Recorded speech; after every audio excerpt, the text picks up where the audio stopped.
Astaghfirullah. Bismillahirrahmanirrahim. Assalamualaikum warahmatullahi wabarakatuh. Alhamdulillah wassalatu wassalamu ala Rasulillah wa ala alihi wa sahbihi wa mawalah wa la hawla wa la quwata illa billahi wa ba'du. Qala Allah azza wa jal, ya ayyuhalladzina amanu taqullaha haqqa tuqatih wa la tamutunna illa wa antum muslimun.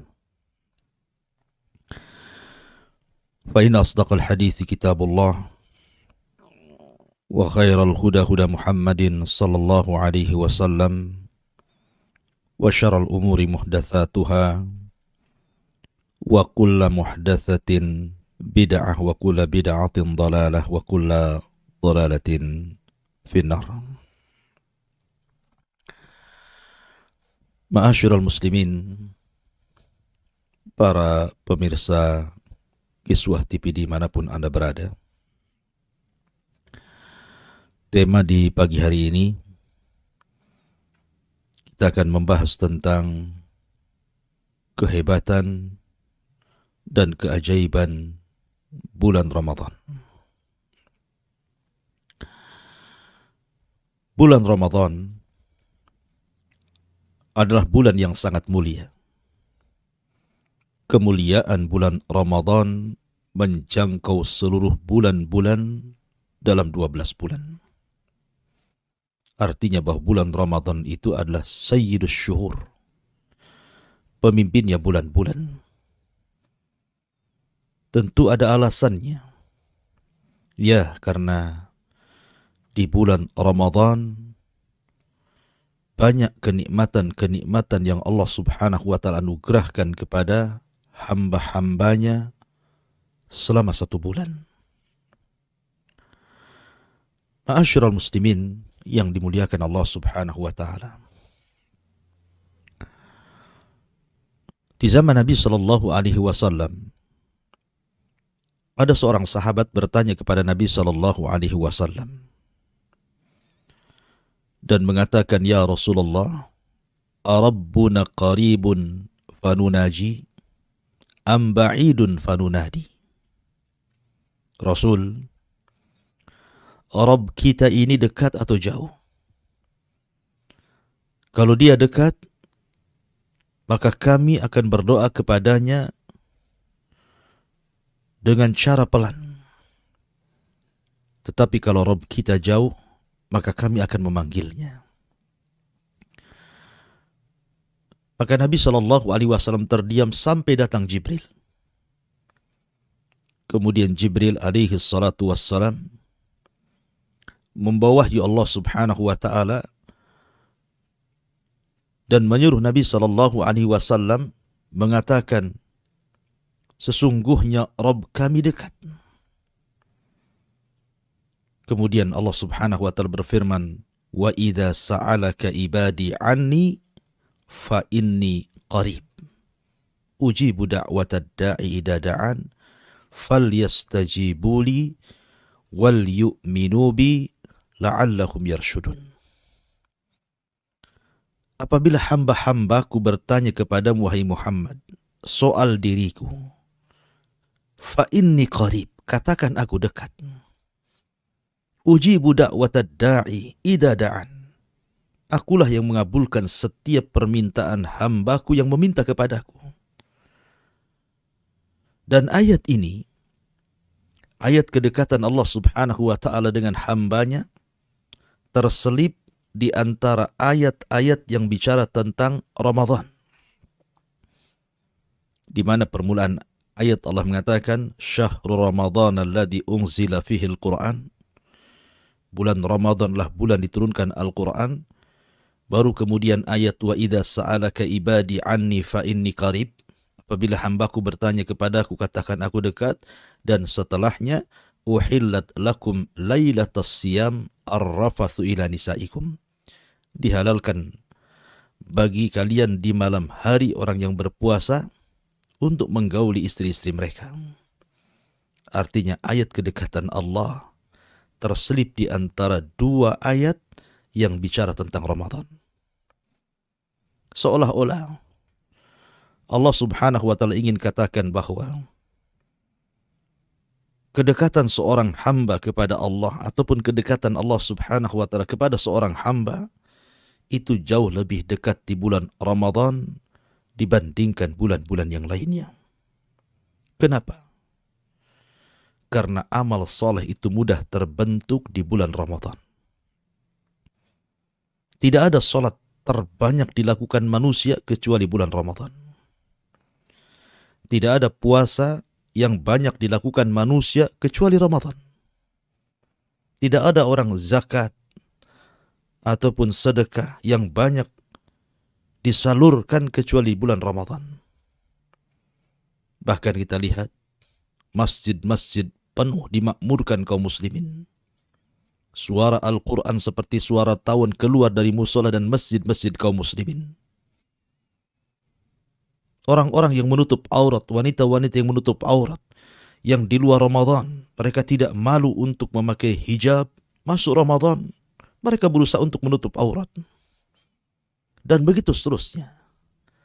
Terangsang untuk melakukan ibadah di bulan Ramadan yang tidak terangsang di bulan-bulan yang lainnya. Itulah kehebatan Ramadan. Keajaiban Ramadan.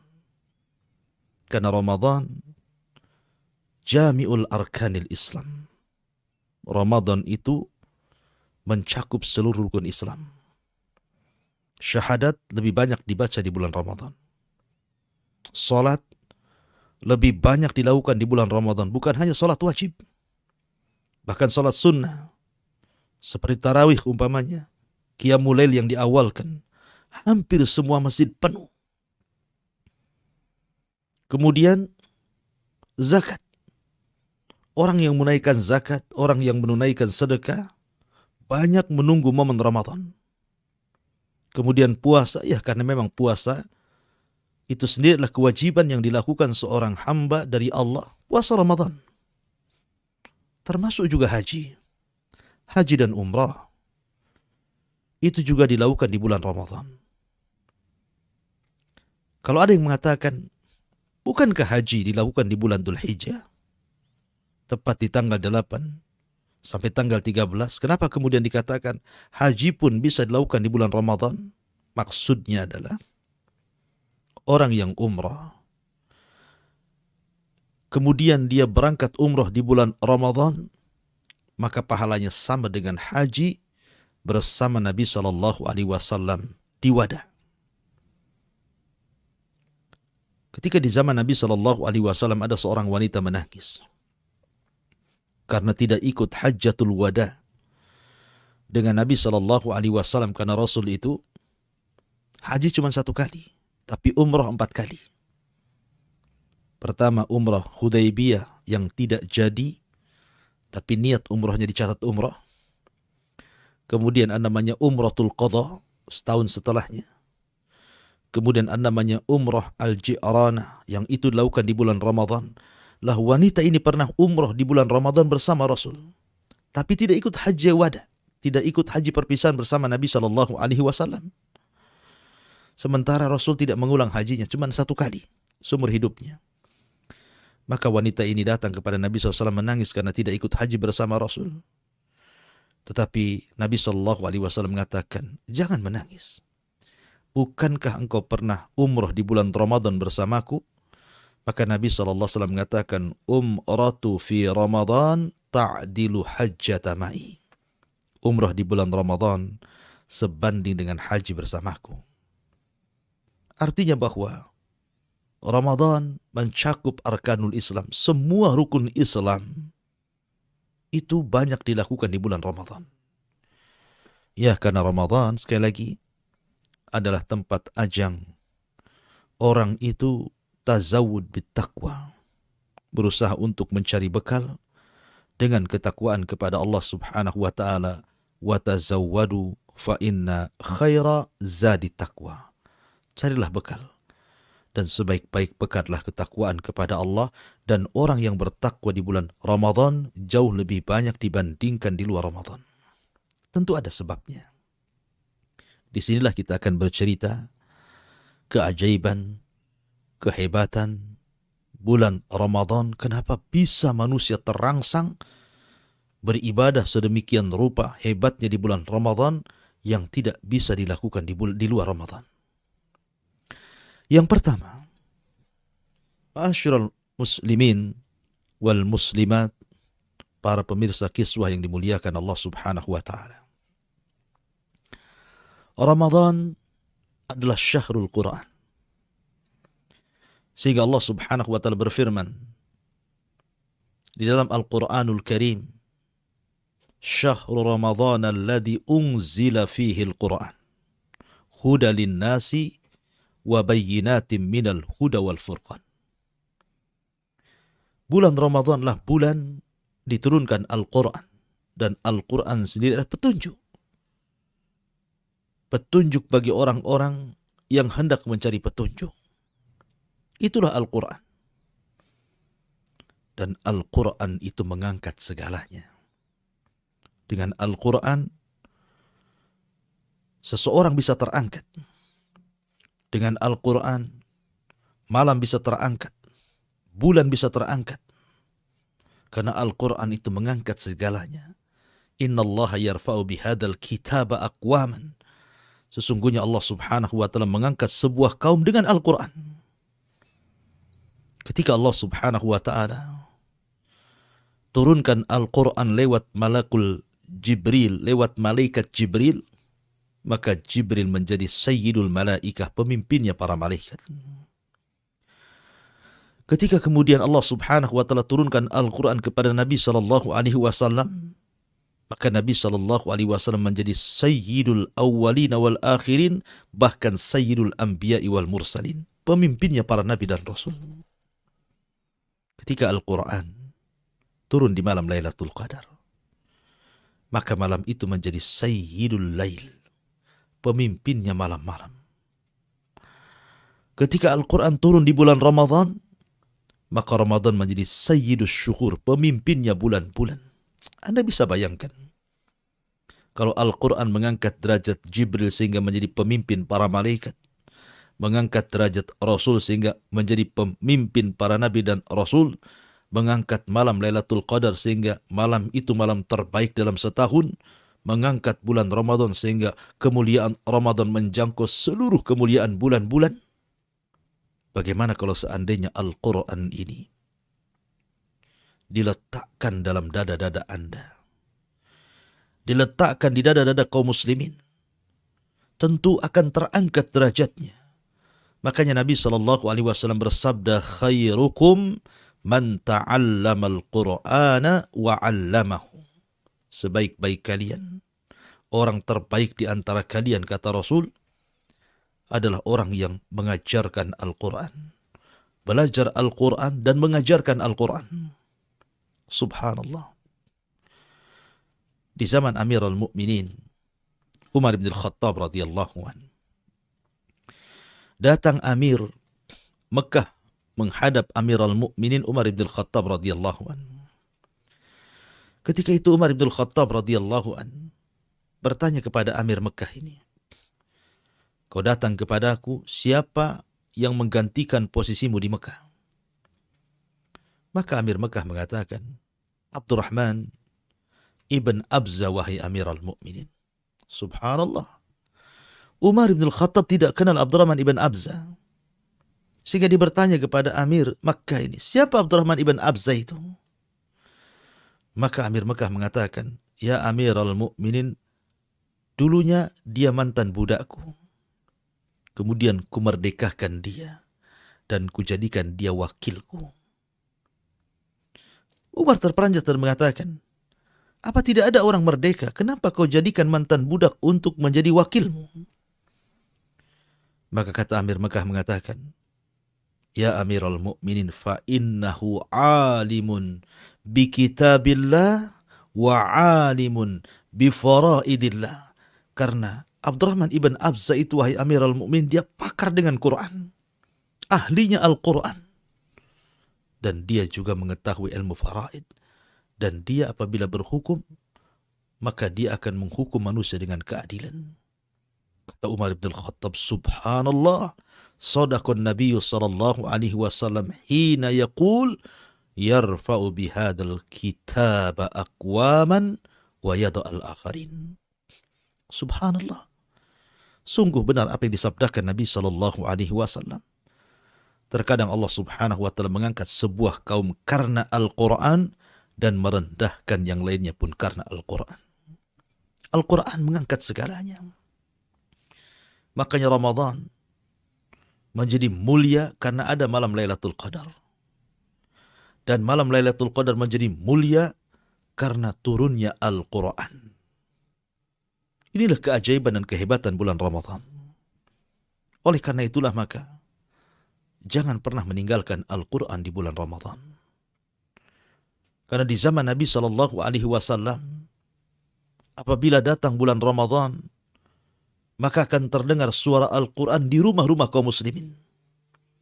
Seperti suara tawon yang keluar dari rumah-rumah kaum muslimin. Tidak ada satupun bait, satu rumah, min buyutil muslimin, dari rumah-rumah kaum muslimin, fi zamanin Nabi SAW, di zaman Rasul, kecuali mereka mengumandangkan tilawatil Quran di rumah-rumah mereka di bulan Ramadan. Bahkan bukan hanya di bulan Ramadan, di luar Ramadan pun sama.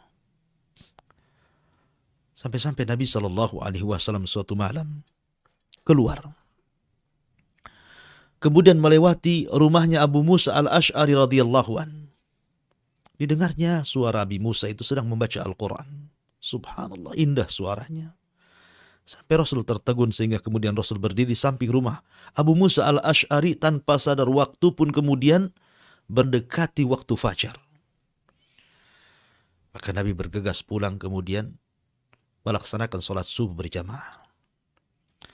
Selesai sholat subuh dia memanggil Abu Musa al-Ash'ari dan mengatakan, ya Abu Musa, semalam aku berada di samping rumahmu. Aku mendengar lantunan Al-Quranmu luar biasa. Allah telah memberikan kepadamu suara kamizmar min mazamiri ahli Daud. Seperti suara Daud apabila sedang taranum dengan Zabur. Kata Abu Musa al-Ash'ari, ya Rasulullah, kalau aku tahu semalam engkau berada di samping rumahku, ku indahkan lagi bacaanku. Begitulah para sahabat. Mereka memenuhi rumah-rumah mereka dengan tilawatil Quran. Apalagi di bulan Ramadan. Berbeda dengan di zaman sekarang. Kalau Anda masuk ke perumahan, apa yang keluar dari rumah-rumah kaum muslimin hari ini? Quran? Tidak. Tidak ada Quran keluar dari rumah-rumah kaum muslimin. Yang ada suara musik, suara tertawa, suara nyanyian, na'udzubillah. Lalu kemana Al-Quran hari ini? Apakah ini pembenaran sabda firman Allah subhanahu wa ta'ala, wa qala ar-rasul inna qaumi qad ittakhadhu hadzal qur'ana mahjura. Berkata Rasul, ya Allah, kelak kaumku akan meninggalkan Al-Quran. Maka Al-Quran ini sebelum diangkat oleh Allah subhanahu wa ta'ala, bacalah. Bahkan ulama menjadikan bulan Sya'ban itu syahrul qurra. Bulannya bagi para pembaca Al-Quran, bagi para penghafal Quran. Kenapa? Untuk persiapan menyambut Ramadan. Karena Ramadan adalah syahrul Quran, bulannya Al-Quran. Ini keajaiban dan kehebatan pertama bulan Ramadan. Yang kedua, Ramadan adalah syahrul intisar. Bulan di mana kita dimenangkan oleh Allah subhanahu wa ta'ala dari musuh-musuh kita. Karena musuh kita itu ada 3. Hawa nafsu sendiri, syaitan, dan juga al-a'da, musuh-musuh dari luar seperti orang-orang munafik, orang-orang musyrik, orang-orang kafir. Itulah musuh-musuh kita.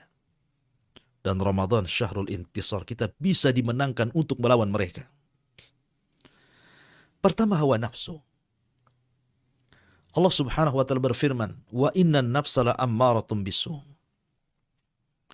Jiwa manusia itu senantiasa merintahkan kepada keburukan. Dan Ramadan bisa ditekan dengan puasa. Karena syahwat bisa ditekan dengan puasa. Nabi Shallallahu Alaihi Wasallam bersabda, "Ya ma'syaras sabab, man istata'a minkumul ba'a falyatazawwaj, fa innahu aghaddu lil basar wa ahsanu lil farj." Wahai anak muda, kalau engkau sanggup menikah, menikahlah. Karena itu bisa menundukkan pandangan dan menjaga kemaluan. Akan tetapi, kalau kalian tidak bisa, tidak mampu untuk menikah, apa solusinya? Fa'alaikum bis-siyam fa inna lahu wija'un. Karena maka wajib bagi kalian untuk berpuasa, karena puasa itu benteng antara Anda dengan syahwat Anda. Jadi puasa itu bisa menekan syahwat. Dan syahwat itu sumbernya hawa nafsu. Bisa menekan syahwat perut.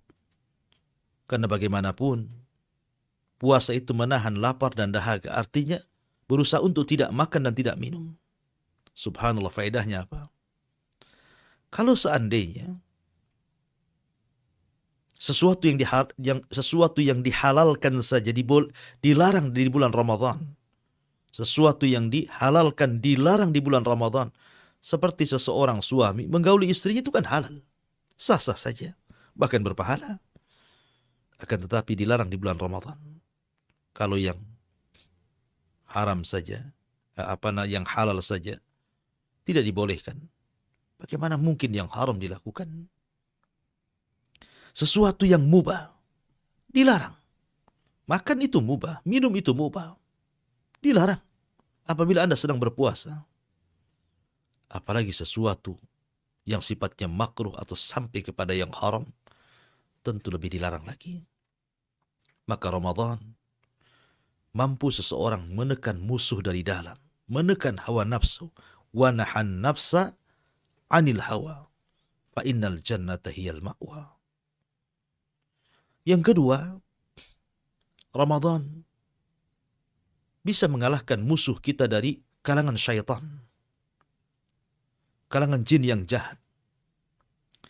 Karena Nabi Shallallahu Alaihi Wasallam yang mengatakan, "Idza ja'akum Ramadan, futihat abwabul jannah, wa ghuliqat abwabun niran, wa suffidatis syayatin." Apabila datang bulan Ramadan, pintu sorga dibuka, pintu neraka tertutup, bahkan setan-setan diborgol. Suffidatis syayatin. Setan-setan diikat. Saya ingin tanya kepada Anda, kalau Anda dihadapkan dengan dua musuh, satu musuh terikat dan satu musuh tidak terikat, kira-kira mudah mana Anda melawannya? Tentu kita mudah melawan kepada musuh yang terikat dibandingkan musuh yang tidak terikat. Dan syaitan terikat di bulan Ramadan. Walaupun sebagian ulama mengatakan tidak semua terikat, kecuali hanya jin-jin yang jahat, syaitan yang jahat yang disebut dengan maradatus syayatin. Tapi itu minimalnya kita bisa melawan mereka. Terlebih saya katakan dari awal Ramadan adalah syahrul Quran. Dan orang yang membaca Al-Quran paling dibenci oleh syaitan. Makanya orang ketika meruqyah yang dibacakan apa? Al-Quran. Bahkan Nabi SAW mengatakan apabila Al-Quran atau surah Al-Baqarah dibaca di rumah setiap kaum muslimin, maka membuat setan lari. Artinya, selain daripada setan diikat di bulan Ramadan, maka Ramadan syahrul Quran, bulan yang sangat dibenci syaitan.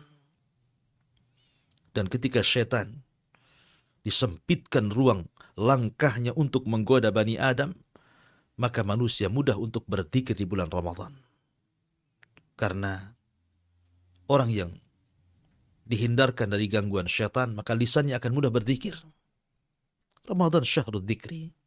Jadikan Ramadan bulan berzikir. Kemudian yang ketiga, bisa melawan musuh-musuh dari luar. Baik dari orang-orang musyrik, munafik atau kafirin. Dalam Al-Quranul Karim, Allah Subhanahu wa ta'ala berfirman, "Idza jaa nasrullahi wal fath." Apabila datang kemenangan Allah Subhanahu wa ta'ala dan juga Fathu Mekah. Sebagian ahli tafsir mengatakan bahwa Nasrullah dalam ayat ini adalah Ghazwatu Badrin, perang Badar. Adapun wal fath di sini artinya adalah Fathu Mekah. Artinya apabila datang kemenangan Allah di Badar dan kemenangan Allah saat Fathu Mekah, pembebasan kota Mekah. Dua perang besar ini, dua perang penentu kejayaan dan tidaknya Islam, penentu tersebar dan tidaknya Islam, adalah Badar dan Fathu Mekah. Dan Badar terjadi pada tanggal 17 Ramadan, begitu juga Fathu Mekah terjadi di bulan Ramadan. Dan dua-duanya dimenangkan Allah Subhanahu wa Ta'ala. Adapun perang Badar adalah perang yang menentukan disembah dan tidaknya Allah Subhanahu wa Ta'ala. Dan itu tercermin dari doa Nabi SAW. Manusiawi, Rasul sempat ketakutan. Di malam keesokan harinya akan perang Badar, Rasul berdoa di samping Abu Bakar Siddiq radhiyallahu anhu dan mengatakan, Allahumma intahlik hadil isabah falan tu'bad abada. Ya Rabb, kalau kau hancurkan kelompok yang sedikit ini, kau tidak akan disembah lagi selamanya. Kemudian ketika Fathu Mekah, maka tidak ada lagi jahiliyah setelahnya, karena Mekah menjadi negeri Islam, bahkan pusat kekuatan Islam. Dari Mekah inilah tersebar Islam ke seantero dunia, tentunya setelah Madinah. Ma'asyiral muslimin, para pemirsa yang dimuliakan Allah Subhanahu wa Ta'ala, dari sini kita tahu bahwa Ramadan adalah ajang kemenangan. Kita dimenangkan dari musuh-musuh kita, baik hawa nafsu yang kemudian memunculkan syahwat, baik syaitan yang kemudian memunculkan syubhat, ataupun musuh-musuh dari luar. Karena hampir sejarah mencatat peperangan yang dilakukan oleh kaum muslimin di bulan Ramadan nyaris tidak terkalahkan. Allah menangkan. Ya, karena Ramadan syahrul intisar, bulan di mana Allah memberikan kemenangan kepada kita. Ini yang kedua. Yang ketiga, Ramadan adalah syahru mustajab ad-du'a. Ramadan itu bulan di mana setiap doa mudah dikabulkan. Di mukadimah tadi sudah saya jelaskan bahwa ayat kedekatan Allah Subhanahu wa Ta'ala dengan hambanya dan mudahnya Allah mengabulkan hamba-hambanya dalam doanya. Ayat tersebut diapit dengan dua ayat setelah dan sebelumnya bicara tentang Ramadan. Ya, karena Ramadan adalah bulan mudahnya Allah menerima dan mengijabah setiap doa orang yang berdoa. Oleh karena itulah para ulama menasihatkan kepada kita, walaupun Ramadan berdoa di jam berapa saja, itu mustajab. Karena memang kemuliaan bulan itu luar biasa. Tapi ada 3 waktu, kata para ulama, jangan sampai Anda tinggalkan. Ini waktu yang sangat luar biasa. Mustajab doa, waktu berkah. Dan semua orang bisa melakukannya. Jangan pernah melalaikan 3 waktu ini. Pertama, menjelang berbuka. Nabi SAW yang bersabda, Lis-saimi da'watun la turad. Bagi orang yang berpuasa itu ada doa yang tidak mungkin dibantah. Tidak mungkin ditolak oleh Allah Azza wa Jalla. Kapan itu? Inda fitri. Saat menjelang berbuka. Bahkan ulama yang lain mengatakan bahwa waktu saat menjelang berbuka itu adalah waktu di mana Allah akan membebaskan hamba-hambanya dari api neraka. Lillahi utaqa'u minan nar fi kulli lailati min Ramadan. Di mana Allah Subhanahu wa Ta'ala akan membebaskan hamba-hambanya dari api neraka setiap malam di bulan Ramadan, dan itu dimulai saat berbuka. Karena malam itu dimulai dari waktu asar. Karena malaikat-malaikat malam yang mencatat kebaikan kita itu dimulai di waktu asar dan diakhiri di waktu fajar. Maka apabila datang bulan Ramadan, kemudian Anda berpuasa di bulan Ramadan, kemudian Anda menghadapi jelang berbuka, entah 10 menitkah sebelum berbuka, entah 5 menitkah sebelum berbuka, maka angkat tangan tinggi-tinggi kepada Allah. Berdoalah kepada Allah. Karena siapapun yang mengangkat tangannya, Allah malu untuk tidak memberikannya. Innallaha hayyun karim. Yastahi min abdihi idza rafa'a yadayhi an yaruddahuma sifra. Allah itu zat yang maha malu, tapi juga zat yang maha pemurah. Allah malu apabila hambanya mengangkat kedua tangannya ke langit, kemudian dibiarkan kosong, tidak diberikan apapun. Allah malu. Maka angkatlah tangan Anda menjelang berbuka. Berdoalah kepada Allah. Ya Allah, bebaskan suamiku dari neraka. Ya Allah, bebaskan istriku dari neraka. Ya Allah, bebaskan orang tuaku dari neraka. Ya Allah, bebaskan anak-anakku dari neraka. Ya Allah, bebaskan orang-orang yang kucintai dari neraka. Harusnya itu yang kita lakukan. Tapi betapa banyak orang-orang yang melalaikan saat menjelang berbuka. Sama sekali tidak memperhatikan. Itu waktu yang sangat luar biasa, mustajab doa. Dan itu permulaan Allah mencatat hamba-hambanya yang akan dimerdekakan pada hari kiamat dari neraka. Dan ingat, faman zuhziha 'anil nar wa udkhilal jannah faqad faz. Siapapun yang dibebaskan oleh Allah dari neraka dan dimasukkan ke dalam surga, itulah kesuksesan yang nyata. Satu. Yang kedua, sepertiga malam akhir. Jangan pernah Anda tinggalkan. Karena Allah Subhanahu wa taala turun di sepertiga malam akhir. Yanzilu Rabbuna ila sama'i dunya fi kulli thuluthil lailil akhir wa dzalika kulla lailatin. Faqala li ibadihi man yad'uni fa astajiba lah wa man yas'aluni fa u'tiyah wa man yastaghfiruni fa aghfiralah, kata Rasul. Sungguhnya Allah Subhanahu wa taala turun setiap malam dari atas ke langit dunia, dan itu dilakukan setiap malam pada sepertiga malam akhir. Kemudian Allah akan berfirman, siapa yang berdoa aku kabulkan, siapa yang meminta aku akan berikan permintaannya, siapa yang meminta ampun ku ampuni dosa-dosanya. Saya kira di bulan Ramadan orang bangun di sepertiga malam akhir itu sangat mudah. Karena pasti orang itu akan bangun di sepertiga malam akhir. Kenapa saya katakan pasti bangun?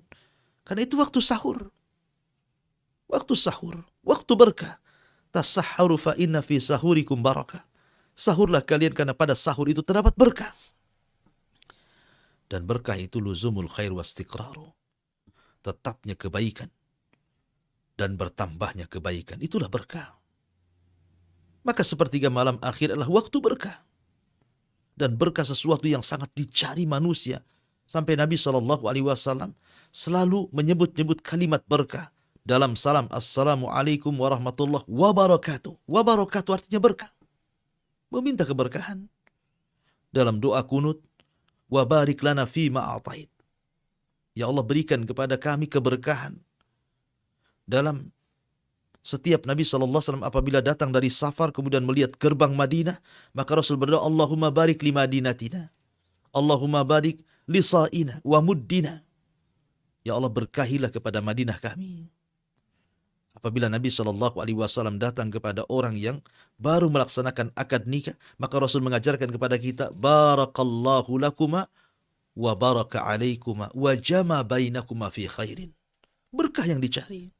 Dan sahur adalah waktu berkah. Waktu berkah. Maka sisakan waktu sahur itu. Sebelum atau sudah sahur, sebelum subuh. Tidak usah lama-lama. 5 menit, 10 menit. Angkat kedua tangan. Meminta kepada Allah hidayah. Meminta kepada Allah jannah. Idza sa'altumullah fas'alul firdausil a'la, kata Rasulullah. Apabila meminta sesuatu kepada Allah, jangan tanggung-tanggung. Mintalah firdausil a'la. Surga tertinggi yang Allah Subhanahu wa ta'ala anugerahkan kepada kita. Atau minta apapun. Silakan. Itu waktu mustajab doa. Minta kebaikan. Kemudian yang ketiga, setelah subuh, sebelum syuruk. Itu waktu yang berkah. Nabi yang mengatakan, Allahumma barik li ummati fi bukuriha. Ya Allah, berkahi umatku di waktu paginya, maksudnya setelah fajar, sampai syuruk matahari menyingsing dan meninggi satu tombak. Itulah rahasia keberkahan. Maka jangan jadikan tidur. Karena banyak orang yang kemudian karena merasa bangun malam untuk sahur, setelah sholat subuh, kemudian pula dikodok tidurnya. Tidur lagi sampai kemudian jam 7, jam 8. Padahal itu waktu berkah, jangan tidur. Tapi gunakan untuk berdoa kepada Allah Subhanahu wa taala. Bahkan di situ ada satu ibadah yang luar biasa.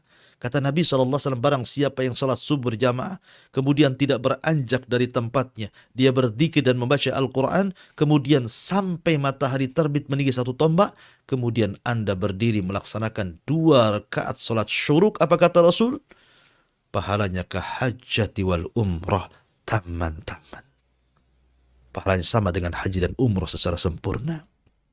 Ramadan adalah bulan di mana doa-doa kita dimudahkan untuk dikabulkan. Dan ini bagian dari keajaiban Ramadan. Kemudian yang keempat, Ramadan itu membentuk akhlak.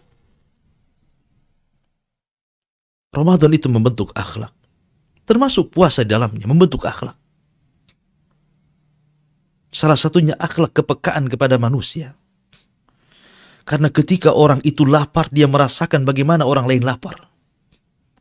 Terkadang ada sebagian kaum muslimin yang mungkin mereka berada di tempat-tempat musibah, di kem-kem musibah, atau mungkin negara-negara miskin, yang terkadang Ramadannya bukan hanya 1 bulan dalam setahun, tapi dalam setahun itu semua Ramadan.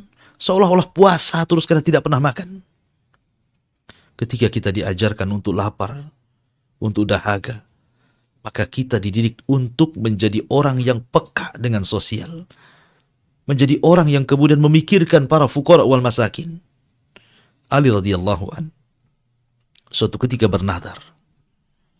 Ketika salah satu anaknya sakit, entah Hasan Husain, dia mengatakan kalau Allah sembuhkan Hasan ataupun Husain kala itu, kata Ali, aku akan bernadar berpuasa 3 hari berturut-turut. Allah takdirkan Hasan atau Husain yang sakit itu rupanya sembuh pula. Maka Ali pun berpuasa selama 3 hari. Di hari pertama, Fatimah radhiyallahu anha berusaha untuk membahagiakan suaminya. Dia pun mencari sesuatu yang bisa dimakan. Setelah dapat, dia berusaha untuk memasak, kemudian menghidangkan makanan yang paling enak untuk suaminya saat menjelang berbuka. Subhanallah. Hampir-hampir maghrib pun tiba. Tiba-tiba rumahnya diketuk. Kemudian dibuka. Rupanya yang mengetuk rumah Ali radhiyallahu an adalah orang miskin yang sedang kelaparan. Kemudian Ali radhiyallahu an melirik kepada orang miskin itu sesekali dan melirik kepada Fatimah seolah-olah mengatakan, ya Fatimah, bagaimana kalau seandainya makanan ini kita berikan kepada orang yang miskin kelaparan itu? Akhirnya kata Fatimah, silakan. Maka Ali memberikan makanan yang lezat itu kepada orang miskin yang kelaparan. Akhirnya Ali hanya berbuka dengan aswadan, kurma kering dan air putih saja. Makanan itu diberikan kepada fakir miskin tadi. Kemudian hari kedua terulang. Fatimah sudah masak dengan masakan yang enak. Ketika menjelang berbuka, tiba-tiba pintunya diketuk lagi. Ketika dibuka, rupanya anak yatim yang sedang kelaparan. Kata Ali, ya Fatimah, bagaimana kalau hidangan itu kita berikan kepada anak yatim ini? Kata Fatimah, silahkan. Kembali Ali hanya memakan aswadan, kurma kering dan air putih. Hari ketiga terulang lagi. Fatimah sudah masak dengan masakan yang lezat, yang enak. Saat menjelang berbuka, rupanya diketuk lagi rumahnya. Setelah kemudian dibuka, rupanya tawanan perang kafir. Tawanan perang Badar. Yang kafir, kelaparan. Kata Ali radhiyallahu kepada Fatimah, bagaimana kalau makanan ini kita berikan kepada tawanan itu? Kata Fatimah, silakan. Maka kembali Ali radhiyallahu an makan aswadan, kurma kering dan air putih. Dari sini Allah Subhanahu wa taala turunkan ayat kepada Ali radhiyallahu an, dan bagaimana sedekah Ali yang luar biasa, yang kalau seandainya Quran tidak menceritakan, tentu kita tidak tahu ceritanya. Allah Subhanahu wa taala berfirman, wa yut'imuna ala hubbihi wa yut'imuna ta'aman ala hubbihi miskinan wa yatiman wa asira. wa yut'imuna ta'aman. Mereka Ali radhiyallahu an dan juga istrinya Fatimah. Wa yut'imuna ta'an, memberikan makanan. Ala hubbihi, padahal dia sendiri menghendaki makanan itu. Kepada siapa? Pertama miskinan, kepada orang miskin. Wa yatiman, kepada orang yatim. Wa asiro, dan kepada tawanan perang. Subhanallah. Wa yu'thiruna ala anfusihim walau kana bihim khasasah.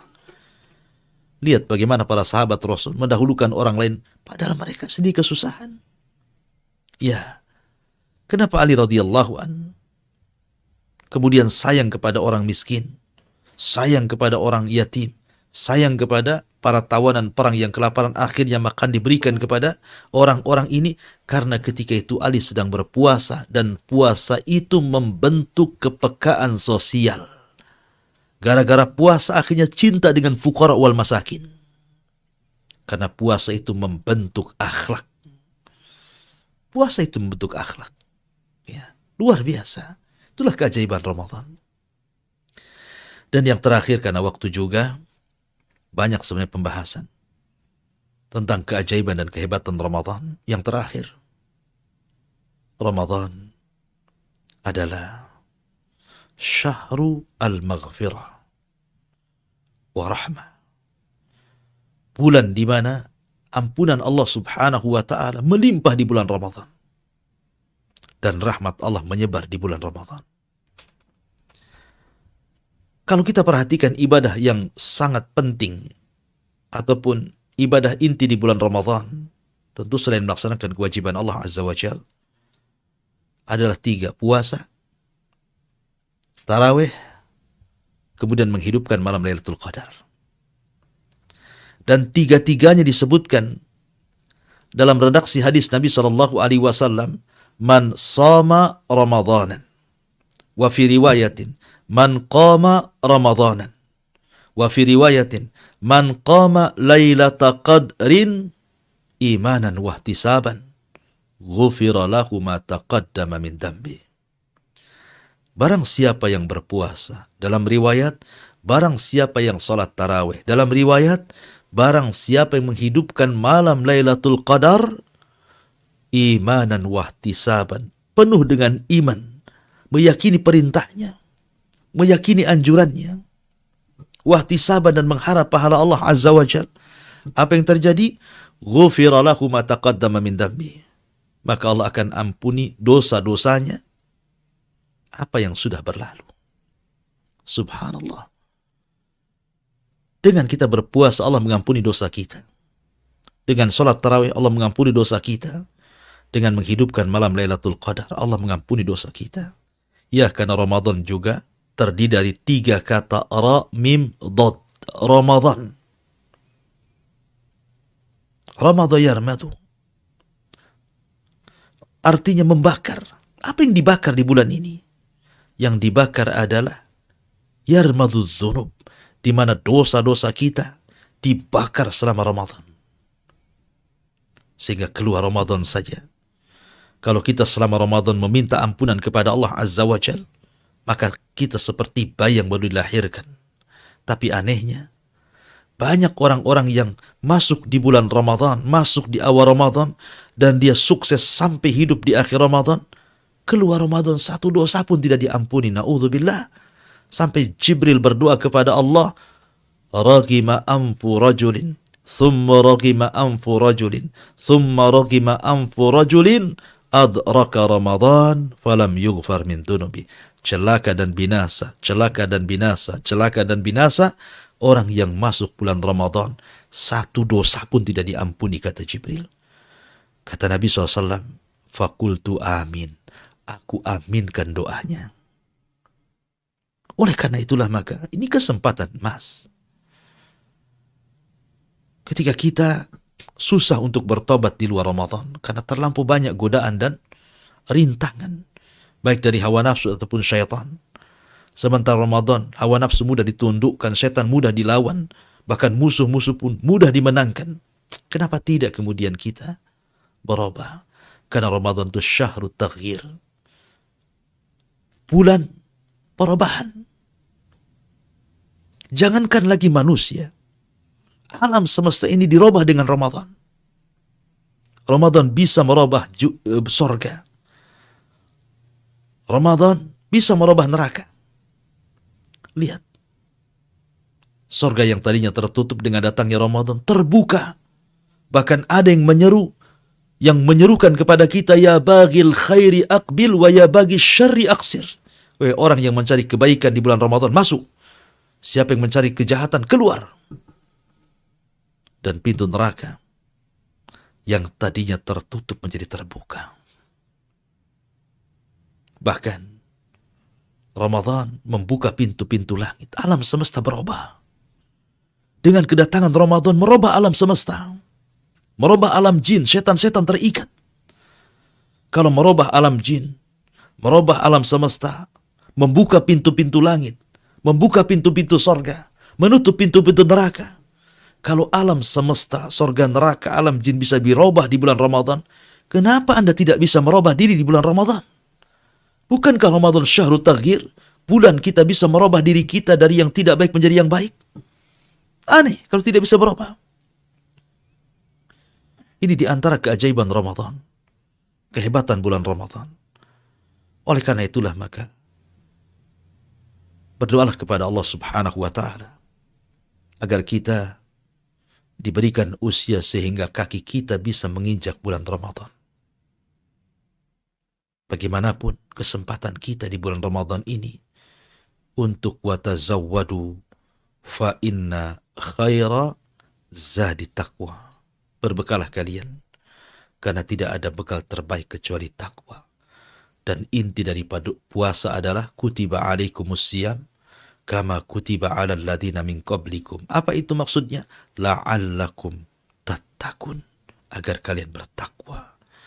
Wallahu a'lam bishawab. Saya kembalikan ke pemirsa yang ingin bertanya, silahkan. Kita buka tanya jawab dan saya kembalikan kepada moderator. Silahkan dibaca kalau ada yang mau bertanya.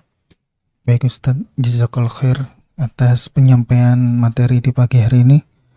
Sudah ada beberapa pertanyaan yang masuk di grup Kiswah. Yang pertama dari Ibu Nindi di Nongsa. Assalamualaikum Ustaz. Waalaikumsalam warahmatullahi.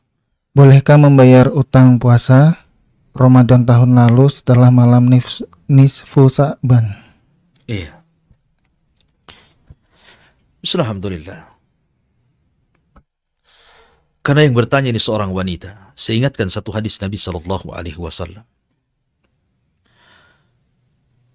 Kata Nabi sallallahu alaihi wasallam, "Idza shallatil mar'atu khamsaha wa shamat syahraha wa hafizat farjaha wa ata'at ba'laha qila laha udkhulil jannah min ayyi abwabis samaniyati sya'at." Kata Rasul, apabila seorang wanita, seorang ibu senantiasa menjaga salatnya, senantiasa menjaga puasa Ramadannya, senantiasa menjaga kehormatan dan ketaatan kepada suaminya, maka silahkan masuk surga dari 8 pintu manapun yang ia sukai. Lihat, kemudahan wanita masuk surga. Tapi anehnya, banyak wanita masuk neraka. Rasul mengatakan 2 perkara di sini. Apabila seorang wanita menjaga salat dan juga puasanya. Kenapa wanita ditekankan dengan 2 ibadah ini? Karena wanita itu diberikan oleh Allah Azza wa Jalla fitrah datang bulan haid. Maka kalau Anda sudah tahu kebiasaan haid Anda hari ini atau mungkin besok, jangan pernah mengakhir-akhirkan waktu sholat. Kalau Anda mengakhir-akhirkan waktu sholat dengan sengaja pada Anda tahu ini kebiasaan haid, maka Anda telah meninggalkan sholat dan masuk pada dosa besar. Begitu juga Ramadan. Setiap wanita pasti yang normal haidnya setiap sebulan sekali, artinya setiap Ramadan pasti punya hutang. Ya, sebaik-baiknya membayar hutang itu disegerakan. Bagaimanapun segerakan. Karena Allah Subhanahu wa ta'ala mengatakan, jadi ganti puasanya di hari yang lain, maksudnya selain Ramadan. Tetapi kalaupun seandainya seorang wanita mengqadha puasa di bulan Sya'ban, tidak masalah. Aisyah radhiyallahu anha punya hutang di tahun kemarin dan baru dibayar di bulan Sya'ban. Karena selain mengingat banyaknya urusan Aisyah, lebih daripada itu mengambil momen Sya'ban itu sebagai bulan diangkatnya amalan. Makanya Rasul tidak pernah memperbanyak puasa sunnah melebihi puasa di bulan Sya'ban. Maka boleh nggak seseorang itu mengqadha Ramadan setelah nisfu Sya'ban? Boleh, tidak ada masalah. Jadi seorang mengqadha di bulan Ramadan setelah nisfu Sya'ban. Karena mengqadha Ramadan beda dengan melaksanakan puasa sunnah. Mengqadha Ramadan sama dengan melaksanakan puasa Ramadan, artinya puasa wajib. Bahkan Anda harus mengqadha, jangan sampai kemudian melewati Ramadan tahun ini. Nanti double hutangnya tahun kemarin dan tahun sekarang. Itu meremehkan, membayar hutang itu dosa. Harus bertobat kepada Allah Subhanahu wa taala. Maka boleh, tidak ada masalah. Ya, qadha saja Ramadan walaupun setelah nisfu Sya'ban. Walaupun sebaiknya sekali lagi harusnya di permulaan Sya'ban. Wallahu a'lam. Baik Ustaz, jazakallah khair atas penyampaiannya. Ini pertanyaan hampir sama kayak yang tadi Ustaz, hanya saja beda pertanyaan. Dari Nisa di Padang, mohon penjelasannya Ustaz. Hampir 30 kali Ramadan saya batal berpuasa karena haid. Jika dirincikan hampir 7 bulan total harinya. Pertanyaan saya, bolehkah saya menggunakan pil untuk mencegah haid selama bulan Ramadan dan seterusnya, agar saya dapat mengganti puasa-puasa yang batal sebelum-sebelumnya? Jazakallah khair Ustaz. Iya. Alhamdulillah. Menggunakan pil supaya bisa berpuasa sebaiknya tidak perlu. Karena haid itu fitrah seorang wanita. Apalagi kita tidak tahu ada efek samping atau tidak. Dapatkan izin suami atau tidak kalau yang punya suami. Dan seorang wanita sudah difitrahkan pasti haid. Ya. Dia tidak perlu menggunakan pil. Kalau waktunya haid, dia tidak usah puasa. Tidak usah sholat. Tinggal diganti setelah Ramadan, apa salahnya? Ya. Jadi habis Ramadan diganti. Dan jangan diulur-ulur waktu. Apalagi tadi Anda katakan sampai sekian tahun. Akhirnya kemudian punya hutang sekian hari atau sekian bulan. Ini kan sama dengan meremehkan namanya. Dan itu harus dilakukan dengan cara tobat kepada Allah Azza wa Jalla. Orang yang meremehkan bertobat kepada Allah. Kemudian Anda qadha. Seingat Anda berapa hutang Anda kepada Allah Subhanahu wa taala ketika meninggalkan puasa Ramadan. Dan Anda harus bertobat kepada Allah Azza wa Jalla. Karena Anda tidak ada keringanan kecuali qadha. Lain dengan orang tua yang sudah renta, tidak sanggup puasa, maka tidak perlu puasa, cukup berfidyah. Atau orang sakit yang kata dokter tidak diharapkan kesembuhannya, dan kalau puasa makin tambah sakitnya, maka boleh bayar fidyah. Jadi hanya dua orang ini yang boleh bayar fidyah. Hatta para ulama ketika bicara tentang wanita hamil dan menyusui saja menjadi khilaf panjang para ulama. Ada yang mengatakan tetap diqadha, tidak ada fidyah. Ada yang mengatakan lihat takut kepada siapa, janin ataukah kepada ibunya. Dirinci para ulama. Maka sebaiknya jangan kemudian meremehkan qada Ramadan, apalagi sampai masuk di Ramadan berikutnya. Wallahu a'lam. Jazakallah khair Ustaz atas jawabannya. Selanjutnya dari Ummu Balkis di Singapura. Bismillah Ustaz, apakah kebiasaan seorang hamba yang buruk setelah bulan Ramadan ini menunjukkan bahwa apa yang ia lakukan selama Ramadan adalah sia-sia? Jazakallah khair Ustaz. Iya, alhamdulillah. Saya katakan di awal tadi, Ramadan bulan perubahan. Alam semesta bisa dirubah dengan Ramadan. Sorga bisa dirubah, neraka bisa dirubah, setan pun bisa dirubah. Kalau kita tidak bisa merubah karena Ramadan, melampau. Kurang apa coba? Ramadan, hawa nafsu mudah ditundukkan dengan puasa. Setan terikat. Orang membaca Quran di mana-mana. Salat tarawih. Kebaikan menyebar.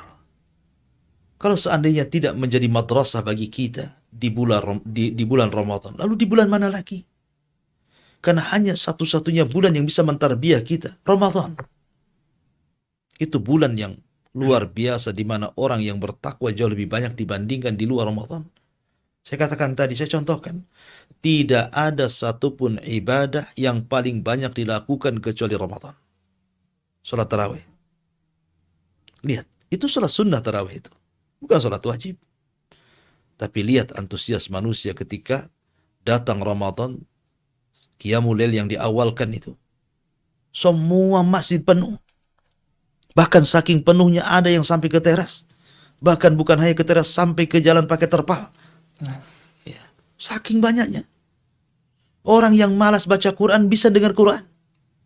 Karena dari corong-corong masjid ada yang sampai melampau baca Quran tuh sampai jam 1, jam 2. Ya, gak peduli mengganggu kah, gak mengganggu kah, pokoknya baca saja dia. Dan orang yang tidak pernah baca Quran pun bisa mendengar Quran. Dan orang yang mendengar atau orang membaca tetap dapat pahala kalau diniatkan. Ya. Apalagi orang yang puasa paling banyak di bulan Ramadan. Karena semua orang puasa. Bahkan orang yang gak puasa malu kalau seandainya ditampakkan dia tidak puasa. Bahkan warung-warung sendiri malu. Ya. Ditutupnya depan walaupun belakang dibuka. Artinya bahwa kalau Ramadan bisa sedemikian rupa gitu ya, orang itu mendekatkan diri kepada Allah. Kemudian keluar Ramadan kok tidak bisa berubah, ini subhanallah. Keterlaluan. Itu masuk pada doanya malaikat Jibril, raqima anfu rajulin, celaka dan binasa orang itu masuk Ramadan penuh tapi tidak ada satupun yang diampuni dosa-dosanya. Naudzubillah. Wallahu a'lam. Jazakallah khair Ustaz atas jawabannya. Selanjutnya dari Bapak Triyono di Karanganyar. Assalamualaikum Ustaz. Waalaikumsalam. Di kampung saya kalau 10 hari terakhir bulan Ramadan habis sholat tarawih atau menjelang sahur diadakan sholat jamaah. Pertanyaan saya, apakah ada tuntunannya Ustaz? Jazakallah khair. Setiap 10 terakhir Ramadan, Nah, sebelum sahur diadakan sholat berjamaah. ya, bismillah, alhamdulillah. Kalau dimaksud adalah Qiyamul Lail, tidak ada masalah. Kalau yang Anda maksudkan adalah Qiyamul Lail, karena ada sebagian orang yang ingin menjaga malam di 10 akhir Ramadan supaya tidak tidur, ataupun mencari Lailatul Qadar, menyibukkan malam-malamnya dengan beribadah kepada Allah Azza wa Jalla, karena 10 akhir Ramadan itu kadang tidak tahu di mana Lailatul Qadar. Sehingga ada sebagian orang yang berusaha menghidupkan dengan Qiyamul Lail, dengan cara berjamaah, mengambil sholat di sepertiga malam atau mungkin jam 1, jam 2 sebelum sahur. Tidak ada masalah. Apa masalahnya? Ya. Jadi itu mungkin upaya mereka supaya mereka bisa menjaga 10 akhir Ramadan. Karena di situ Nabi SAW mengatakan, iltamisu Lailatul Qadri fi ashril awakhir min Ramadan. Carilah Lailatul Qadar itu di 10 malam akhir bulan Ramadan. Dan jadikan 10 malam akhir Ramadan semua tanggal ganjil. Semua tanggal ganjil, sehingga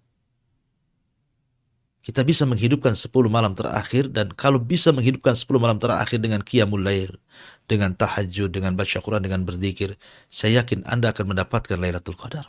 Dan ingat, Lailatul Qadar itu dalam Al-Quran hanya disebutkan akhir waktu, tapi awalnya tidak disebutkan. Hiya hatta matla'il fajr. Hanya disebutkan waktu fajarnya saja, akhirnya saja, tapi awalnya tidak disebutkan. Lalu kapan awalnya Lailatul Qadar? Sebagian para ulama mengatakan waktu asar. Karena malaikat pencatat kebaikan itu di waktu asar. Maka ketika di tanggal-tanggal ganjil di 10 akhir Ramadan, maka kalau memang hari itu adalah hari atau malam itu malam Lailatul Qadar, maka dimulai dari asar dan diakhiri waktu fajar. Itulah Lailatul Qadar. Wallahu a'lam. Nah, Ustaz, pertanyaan selanjutnya dari Umu Jundi di Tiban. Assalamualaikum Ustaz, mohon penjelasannya, adakah keutamaan orang yang meninggal di bulan Ramadan Ustaz? Ya, alhamdulillah. Meninggal sesuatu takdir Allah Subhanahu wa ta'ala. usia manusia sudah ditentukan saat Anda berada di perut ibu kita semuanya. Ketika malaikat mencatat di usia 4 bulan, di situ salah satu yang dicatat kematiannya. Artinya kematian sesuatu yang sudah dicatat. Ada yang Allah takdirkan di bulan Ramadan, ada Allah takdirkan meninggalnya di luar Ramadan. Artinya bahwa kematian itu sangat erat kaitan dengan qada dan qadar Allah. Takdir Allah Azza wa Jalla di Lauhil Mahfuz. Akan tetapi bagian daripada takdir juga ada yang diakhiri kematiannya dengan su'ul khatimah. Ada yang diakhiri dengan husnul khatimah. Salah satu ciri kematian su'ul khatimah adalah meninggal di tempat-tempat maksiat. Atau sedang bermaksiat kepada Allah Azza wa Jalla. Dan ciri-ciri orang yang husnul khatimah adalah meninggal di tempat-tempat kebaikan dan sedang melakukan kebaikan. Ramadan adalah bulan baik. Dan tempat yang baik. Dan tempat pursah untuk beribadah yang lebih baik. Kalau seseorang itu meninggal saat berpuasa di bulan Ramadan, atau saat tahajud, saat salat tarawih, saat baca Quran, dia meninggal dunia, dan dia ma'ruf dikenal dengan kesolehan dan ketaatannya, insya Allah kita hanya bisa melihat hukum zahir. Dia mudah-mudahan husnul khatimah.